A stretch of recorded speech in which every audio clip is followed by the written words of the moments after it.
He left a will that revealed not his wealth, but a secret that would unravel the very fabric of my 50-year marriage. Was our entire life together built on a foundation of love, or on the ghost of a choice he made before he ever knew my name? Welcome to the channel Fate's Tapestry. Support the channel, like and subscribe so you never miss a new story. Happy listening. The dust motes danced in the afternoon sunbeams that sliced through the attic blinds, each one a tiny, forgotten memory. It had been a year since Richard passed, a year of hollow spaces and deafening silence in the house we had built together. 50 years, a half-century of shared breakfasts, quiet arguments, and the comfortable rhythm of two lives intertwined into one. I thought I knew everything about that man. I was wrong. The task for today was his old mahogany desk, a fortress of secrets I'd never had the desire to breach. He'd always said it was just boring paperwork. As I sorted through old tax returns and faded warranties, my fingers brushed against a small, almost invisible switch beneath the top drawer. Curiosity, a long-dormant emotion, stirred within me. A soft click, and a false bottom popped open. Inside wasn't a treasure. It was a single sealed envelope, yellowed with age, with no name on it. My heart began a nervous flutter. My name is Eleanor, and at 72, I thought life had no more shocks left to offer. Again, I was wrong. My hands trembled as I opened it. It wasn't a letter, but a draft, written in Richard's familiar, elegant script, but with a frantic energy I'd never seen. The date at the top made my breath catch in my throat. October 1974, 3 months before he proposed to me. The letter began, "My dearest Clara." Clara. The name was a stone dropping into the placid pool of my memory. He'd mentioned her once, a girl from his hometown he'd known before we met. Nothing more. I read on, my world tilting on its axis. There isn't a day that goes by that I don't think of you and of our son. Our son! The words burned on the page. I had to read them 3 times. We never had children. A quiet sadness that we had shared together. Or so I thought.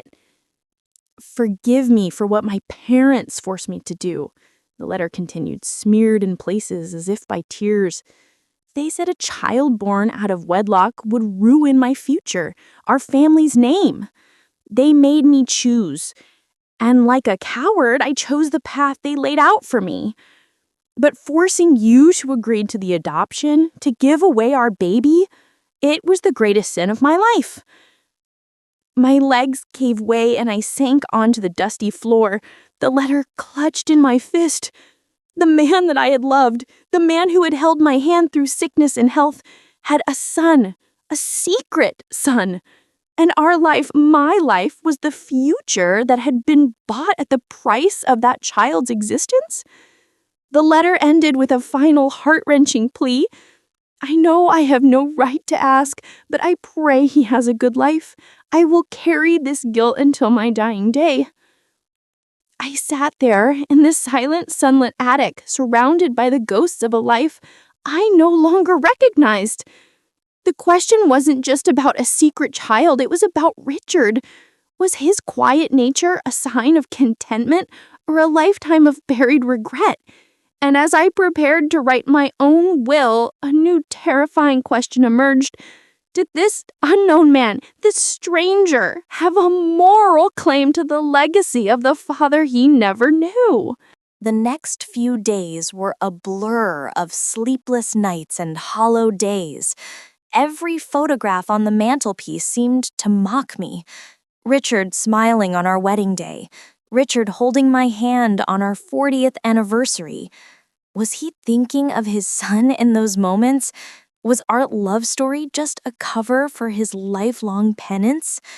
The betrayal felt like a physical ache in my chest. I spoke to my lawyer, Mr. Davidson, about my will, dancing around the subject. What if, I asked, my voice thin, there was an unknown heir? Hypothetically. He adjusted his spectacles. Eleanor, in legal terms, a will is absolute. You can leave your estate to whomever you choose. But morally, well, that's a different matter. His words offered no comfort. The letter draft was the only clue. No last name for Clara, no location, just pain and regret etched onto paper. I felt a surge of anger. How dare Richard leave me with this 50-year-old mess of a secret? But beneath the anger was something else, a deep, profound sadness for the man who had carried this burden alone. He had chosen me, but what had it cost him? One evening, while numbly flipping through one of Richard's old yearbooks from his hometown high school, I found her, Clara Miller. Her smile was bright, her eyes full of hope, and there, in the same club photo, was a young Richard, looking at her with an expression I knew all too well. My heart twisted. It was the look he had always given me. Finding Clara Miller was the first thread. A few days of searching online obituaries gave me the tragic answer. She had passed away 10 years ago from cancer. Never married, no listed children. It was a dead end. I almost gave up, ready to bury the secret with Richard and live out my days with the fractured memories. But I couldn't. It wasn't just about Richard anymore. It was about a child, a boy who was given away. He was a part of Richard. He deserved to know that he wasn't a sin, but a product of a love that was tragically torn apart. My investigation became my obsession. I learned about private adoptions in the mid-70s. They were often closed, sealed affairs, handled discreetly by small-town lawyers and doctors. I started searching for records, birth announcements from that time in Richard's hometown. Weeks turned into a month. I was chasing a ghost. And then I found it. A digitized newspaper archive. A small announcement for a local charity drive dated late 1974. It listed the organizers, including Richard's father, and the family lawyer, a man named Peter Albright. It was a long shot. Albright would be in his 90s if he was even still alive. I found him, retired, living in a nursing home 2 hours away. I drove there the next day, my stomach in knots.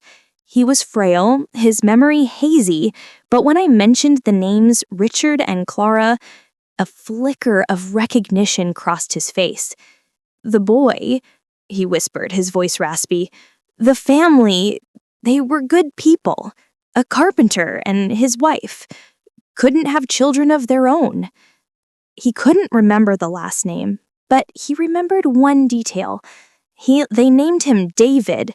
His adopted father, he built the most beautiful rocking horses.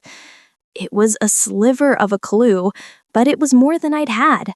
A carpenter in a small town who made rocking horses. I left the nursing home with a renewed, terrifying sense of purpose. I was no longer just uncovering a secret. I was on the verge of finding a person. It took another week of calling local historical societies and old town directories. Finally, a woman from a church auxiliary group remembered. Oh, you mean the Jensens?